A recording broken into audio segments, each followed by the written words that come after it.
Okay, let's look today at properties. Properties of real numbers.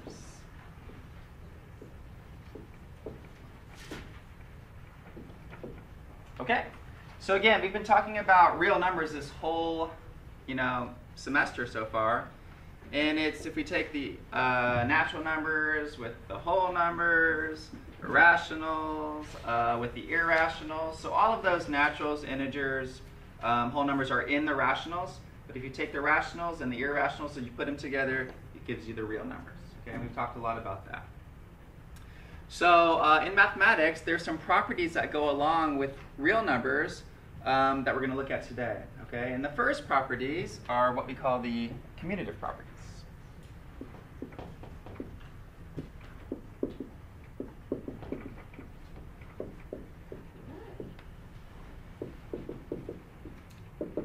Commutative properties. If you take two numbers that are real numbers, okay, let's say A and B, then we have A plus B is the same as B plus A. And that's our first commutative property. All right? The other property that is also under commutative properties is if you multiply these, A times B, it's the same as B times A. Okay? Now there's a couple of things to notice. The first thing is we have basically four operations, right? Multiplication, division, addition, and subtraction. This commutative property is only listed for two of them, only for addition and only for multiplication, okay? And it's basically saying if you add two numbers, the order in which you add it doesn't matter. You're going to get the same answer. 2 plus 3, which is 5, is the same as 3 plus 2, which is 5, okay? And if you multiply 2 times 3, which is 6, is the same as 3 times 2, which is 6, okay? And this property comes up from time to time, but again, it only works with addition and multiplication. If I do 5 minus 2, that's not the same as 2 minus 5, okay? So it doesn't work for subtraction, and it also doesn't work for division. 10 divided by 2 is not the same as 2 divided by 10, okay? So commutative properties, the order doesn't matter in which you add and multiply. It's only for those two. Okay? All right. Associative properties.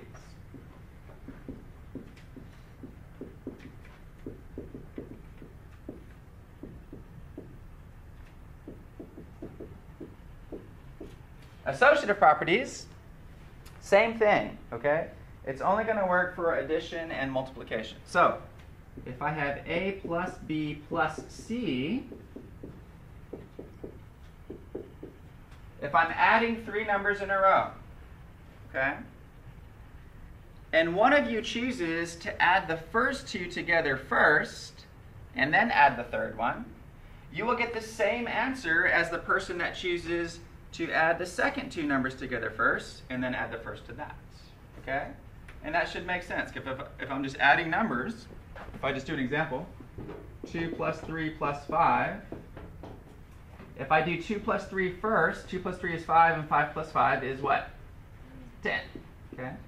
You'll get the same as if this person does the 3 plus 5 first.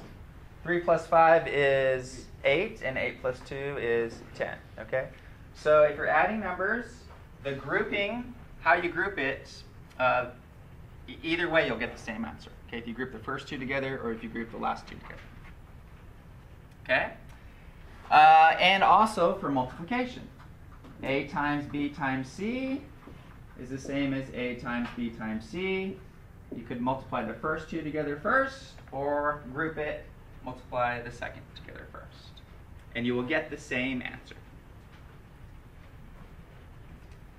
Now again, keep in mind these properties are only working for addition and multiplication. This does not hold true for subtraction and division. Okay, let's keep going with our properties. The next one is the distributive properties. This is something that we use all the time, especially in algebra, because sometimes we're not able to combine what's going on, so we distribute, and hopefully we can combine later. The distributive properties look like this. You have A and then in parentheses B plus C. Or you could have A in parentheses B minus C. Okay? In either case, you're able to distribute. Okay, so what happens here is this A can be distributed to both numbers inside and you keep the sign. Okay? So A parentheses B plus C is the same thing as A times B plus A times C. Okay? And then similarly down here, the only difference is it's A times B minus A times C. Okay? Distributive properties. We make use of this all the time.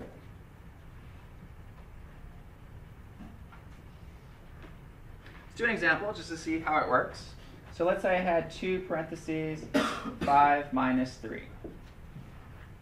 All right?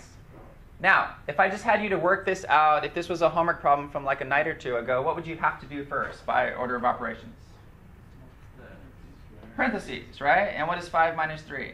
2. Great. So I work that out. I have 2 times 2, which is 4. Okay? And that's how you would handle a problem like this, because we can combine these things. All right? But let's just double check how the distributive property works. It's saying you can take this 2 times your 5, and 2 times 5 is 10. And then subtract, you can do 2 times is 3. 2 times 3 is 6. And 10 minus 6 is still, of course, 4. Okay? Now, we wouldn't normally use distributive property for nice numbers like that, but we use it all the time when this 3 maybe changes to a 3x. Okay? Because we can't combine 5 and 3x. So we use a distributive property to hopefully be able to combine other things. Okay? So this is a really, really important property that we're going to have to know, especially when we get to the next section, which is all algebraic stuff. Okay? All right. Couple more properties.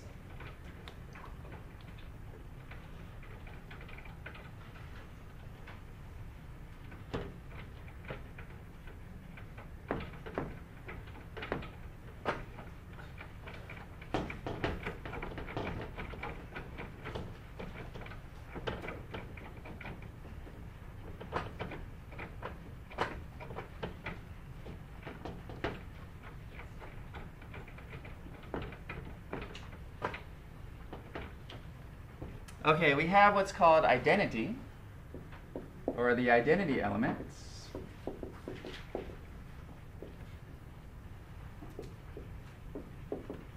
Identity elements. So, particularly for addition and multiplication, so let's break this down. For addition,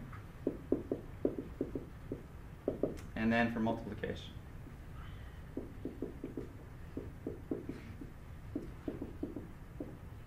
Okay, so in addition, is there a number that if we add any number to that number, you just get your original number back?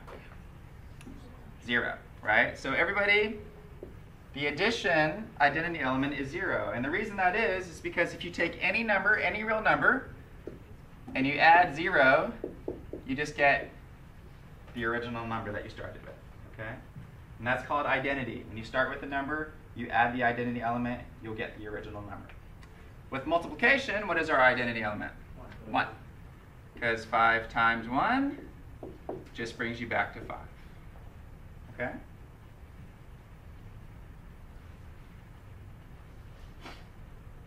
So this is our identity.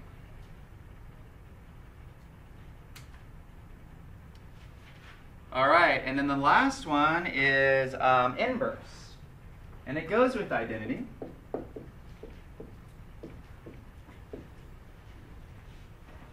Inverse. Okay? We have an additive inverse and a multiplicative inverse.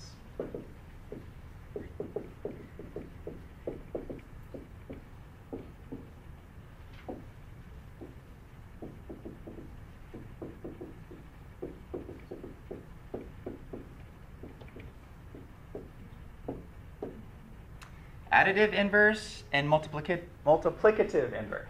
A little bit hard to say. All right? And what this says, and this kind of goes with identity, like I said, is if you have a number, there is an inverse number that if you add to it, you will get the identity. All right? So in addition, our identity is 0. Okay? So if I have some number, it's saying there is a number that I can add to this number to produce 0. So what would that number have to be? If I started with 5, what would the inverse be? Negative 5. Okay, so that's our additive inverse. Okay? Now if I just wrote it symbolically, if I start with A, what is my additive inverse? Negative A. Is everybody with me on that? If you started with negative A, your additive inverse would be positive A, the opposite of that. Okay? All right, multiplicative inverse. If I start with the number 6, they're saying there's another number that I could multiply by to get 1, which is our multiplication identity element. So sometimes this is also called the reciprocal rule. Hopefully that's a cue to help you get what the answer is. 6 times what will give me 1? What is the inverse? 1 over 6. Okay? So on multiplication, 6 times 1 over 6 will give me 1. Because I go straight across, right? 6 times 1 is 6, divided by 6, and you get 1. All right? In symbolic terms, if you start with A, you need to multiply by 1 over A to produce 1. Okay? So our inverse, our multiplicative inverse, is A and 1 over A. In addition, it's A and negative A. A plus negative A will give you 0. A times 1 over A will give you 1. Okay? That's all of the rules that you guys need to know. Are there any questions on those rules at all?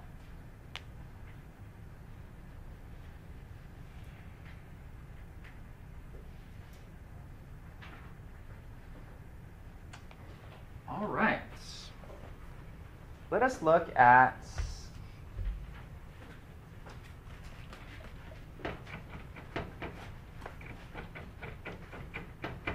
the next section that I want to do, which is multiplying and dividing real numbers.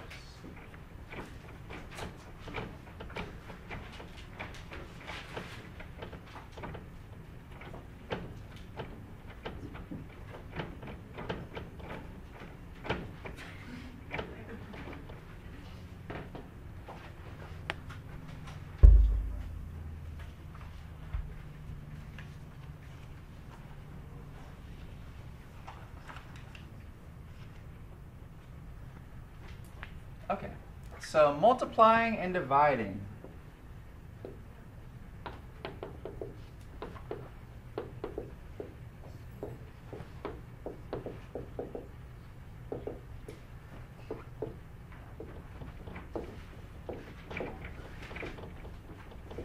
Multiplying and dividing real numbers.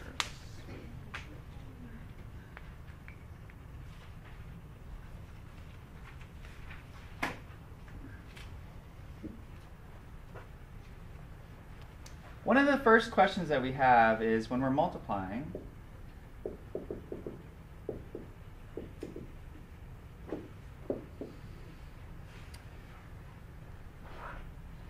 what happens if we start throwing in positives and negatives?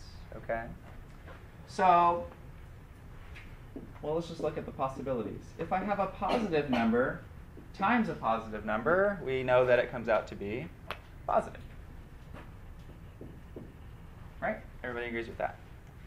When I have a negative number times a positive number, what does that come out to? Negative. And then a negative times a negative. This is the one that baffles everybody. And what do we say that that comes out to be? Positive, right? Okay. These last couple, especially the last one, we want to make sure we're all on the same page and know why that is. Okay? Why is a negative times a negative a positive? Aside from just memorizing, oh, because it is. All right? So let's actually know why it is. Let's start with the second one. Can somebody explain to me, if I do negative 2 times 3, can somebody explain to me why that is negative 6?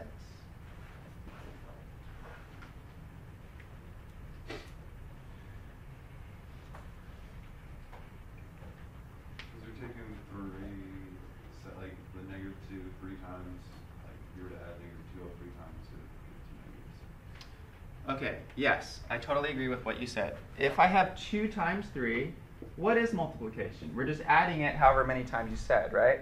So 2 times 3 is we're taking 2 and we're adding it 3 times, right? So I have 2 plus 2 plus 2. That's what multiplication is. So 2 plus 2 plus 2 is 6.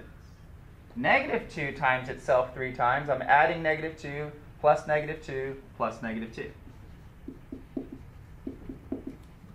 And yes, that comes out to negative 6.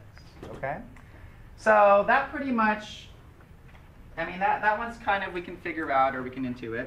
This guy right here, though, is really, really tricky. Okay? Why is a negative times a negative equal to a positive? Okay, so I want to try to explain this, but let's maybe look at a pattern first. There's a million patterns in math. So let's just take a look at a pattern, and then let's also look at some of the properties we just discussed. And then hopefully that will convince you that a negative times a negative needs to be a positive for everything to work out right. Okay. Let's look at some patterns here. If I have 1 times, well, let's do 3 times 3. And then 2 times 3, and then 1 times 3, and then 0 times 3, and then negative 1 times 3, negative 2 times 3, negative 3 times 3.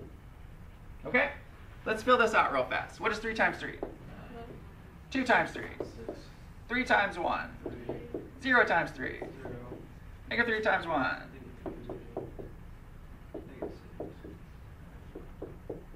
Great, does everybody see that? So as we move down the number line from 3, 2, 1, 0, negative 1, negative 2, negative 3, what is happening here?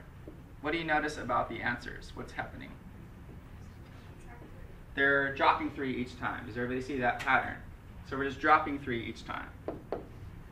Okay?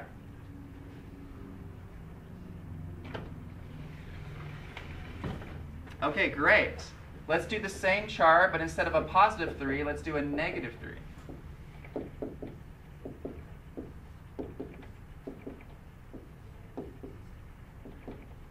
Oops. Oh no. Let's go the opposite way.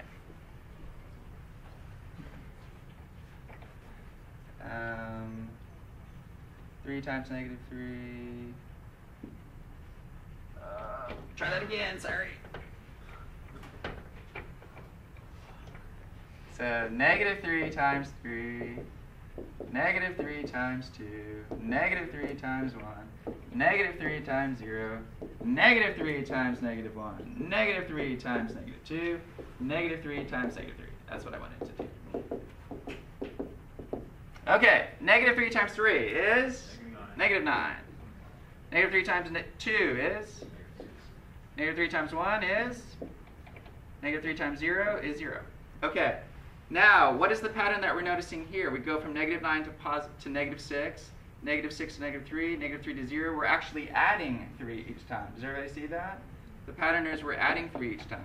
Now, let's say I don't know negative times negative. I don't know what that is. But by this pattern, if I add 3 each time, what should it be? Positive 3. Does everybody see that? Because I'm adding 3 each time. What should the next one be? 6 and 9. Okay? So here when we get to the negative times the negative, notice we're producing a positive by adding each time. Okay? All right. So that doesn't really prove anything because it's just this cool pattern, but it's kind of suggestive of what a negative times a negative should be.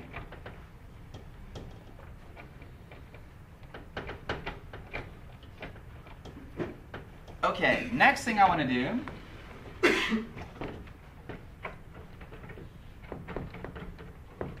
is look at some of our properties to help us.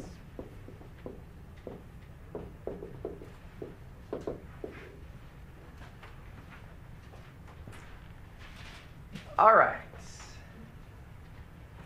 What is 3 plus negative 3? What should that equal? 0. Everybody's agree with that, right? This is 0. So if I take a number and I multiply it by 0, what must my answer have to be? 0. So everybody agree with that, okay? So we know this answer has to be 0. There's no doubt about it, okay? Okay, let's just put a number in front. I'm going to multiply this by 2, okay? Now, what property did we just look at like 5 minutes ago? What was the property where we have a number out front and something inside? Distributive, right? We're going to distribute this 2 to both of these numbers, right? Okay, and what would that look like? 2 times 3, 6, plus 2 times negative 3, negative 6. Does everybody agree that that's going to come out to be 0? Yes. Okay? Great. Let's look at this exact same problem, and instead of positive 2, let's multiply it through by negative 2. Okay? Using the same thing that we just looked at, negative 2 times 3 is negative 6, plus negative 2 times negative 3. Okay, now, let's say I don't know that, because I've never learned what a negative times a negative is. Okay? But I know this has to add up to 0. This number plus some number has to add up to 0. Okay? And we just looked at our inverse properties, right? That says there is a number in here that has to, if I add it to this number, that has to be 0. And that number has to be the opposite of this number. Is everybody with me on that? So this number has to be 6. And then what are we saying then? Negative 2 times negative 3 has to be positive. Okay? So I just kind of showed you 2 ways to hope push you in the direction that a negative times a negative has to be a positive. Okay. All right. There's a reason for everything in this class. We're not just going to memorize stuff just because, ever.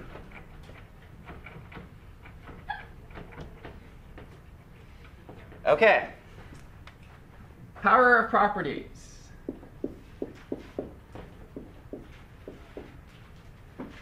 What is 3x plus 5x?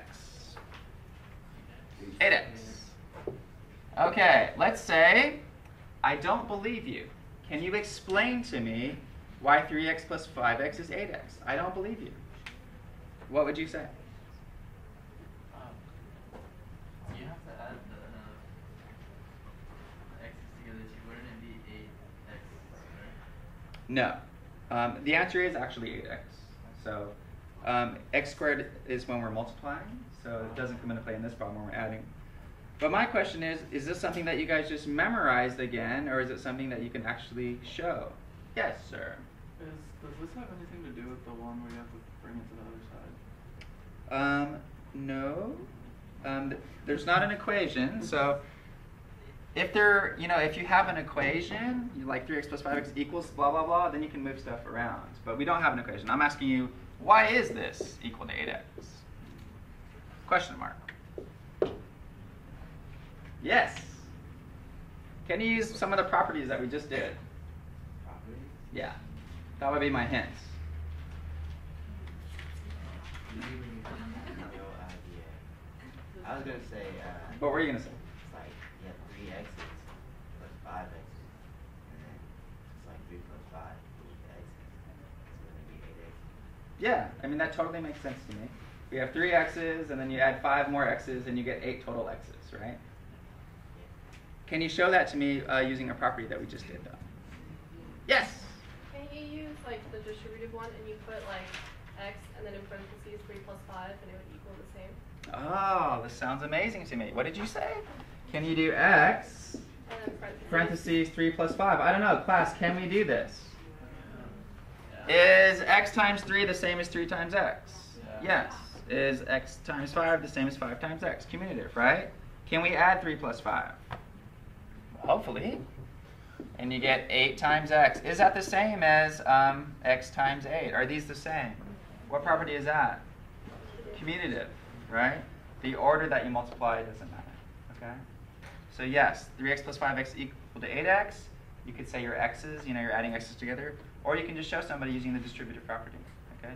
These properties are really powerful when you make use of them. Okay, you can explain a lot of things with these properties. Okay, let's do some examples though. Enough of these properties and blabbering. Let's do some examples.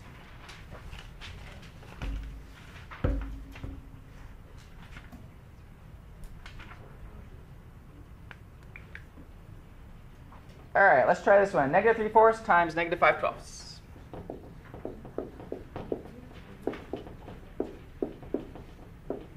Okay, what do we already know about the answer? It's going to be what? Positive, right? So we know it's going to be positive. That's done. Then we're fractions. Bless you. When I'm multiplying fractions, do I have any specific thing that I need to remember? What do you do when you multiply fractions? Straight across, right? You don't need a common denominator or anything like that. That's for adding and subtracting. So I'm multiplying, I'm going to go straight across. But if I want to look ahead of time, I see a 3 on the top and I see a 12 on the bottom, I can reduce those as I go, right? So we know 3 goes into 12. How many times does 3 go into 12? 4 times. Everybody with me on that? So 3 goes into itself, 3 goes into 12. So I like to reduce as I go. I already know my answer is going to be positive. Now let's just look at the numbers, right? So we have 1 and 5, which is 5. And we have 4 times 4, which is 16. Okay? We already know the answer is going to be positive overall, so I can forget about the signs and just look at the numbers. So the answer is 5 over 16. Okay? Negative 11 over 12. Negative 11 over 12 divided by negative 11 over 4. All right. Each of you take a shot at this one. Change it to multiplication first, and then just do exactly what I did, okay? So change it to multiplication, flip that second fraction, and then show me what you do.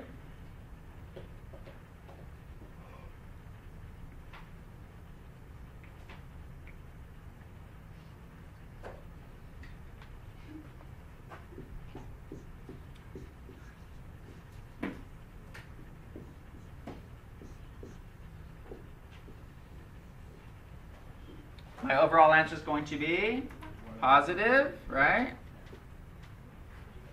And then what happens when you multiply straight across on this guy? The 11s. You have a 4 and a 12. That's going to leave a 3. Top or bottom? How do I indicate something's in the top if I put something in the bottom? 1. Okay.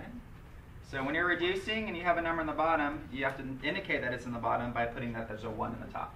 Okay. 1/3.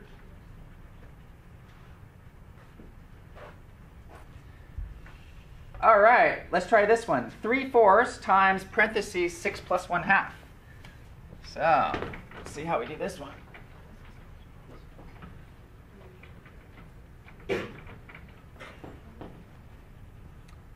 Three-fourths times parentheses 6 plus 1/2.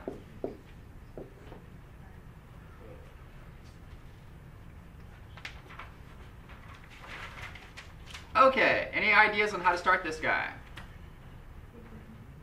Sure, we can go inside the parentheses. How do I add 6 1/2? Yes, it's 6.5, but if I have 6 over 1 and 1 over 2, can I add those? What do I need to do? Common denominator, right? What would the common denominator have to be with a denominator of 1 and a denominator of 2? 2. Okay? So t is going to be the common denominator. So let me just stay inside these parentheses for a second. This one's not going to change, but the first fraction is going to change. I want to rewrite 6 over 1 as something over 2. What would that something have to be to make it still equal 6? 12. 1 I have to multiply by 2 to get 2. 6 I have to multiply by 2 to get 12. Okay? Now I have 12 over 2 plus 1 over 2. I can actually add these now. If I add, what do? I have the common denominator, so now it's just 12 plus 1, which is 13. And I still have a 3/4 out front. Okay? Now I have multiplying. One fraction times another fraction. What is my rule for multiplying? I just go straight across. And I reduce if I can. Okay? It doesn't look like I can. I have a 3 in the top, 2 in the bottom, 4 in the bottom, a 13 in the top. Nothing seems to be able to be reduced there. So let's just go straight across. What is 3 times 13? 39. What is 4 times 2? 8. And that's my answer. Okay? Any questions on that? So now we're slowly adding rules and we're getting fractions involved and positives and minuses. Okay? We're starting to put them together. Questions on anything? All right.